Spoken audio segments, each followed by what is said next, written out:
સેવકો પર ફોન આવે કે હું આ જગ્યાએથી બોલું છું, મારા કામ નહીં થતું, તો સેવકો શું કે ઘરની બહાર 2 અગરબત્તી કરો, 11 રોટલી ગાયને ખવડાવો, 5 કૂતરાને બિસ્કીટ ને દૂધ પીવડાવો અને 5 કિલો ચકલાન ચણ નાખી પછી માનતા રાખી લો, એવું કે છે ને સેવકો.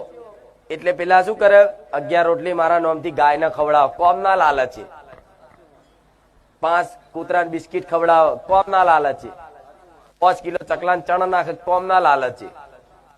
કોઈ કારણોસર કદાચ કોમ ના થાય તો કઈ નહીં, પણ આપણે બોલ્યા કોકના પેટમાં જ્યું તો આટલું બોલવામાં શું જાય, કોમ તો થઈ જ જાય છે. કદાચ ભાગ્યે 100% માંથી 20% લોકોના નહીં થતા, હું જાણું છું. એનો અધૂરો વિશ્વાસ, ગમે તે કારણો ગમે તે હોય, પણ કદાચ એ કોમ ના થાય તો એ પૂર્ણ કરેલું એના ખાતામાં તો ગમે તાર કામમાં આવશે કે નહીં આવે. એટલે પટેલ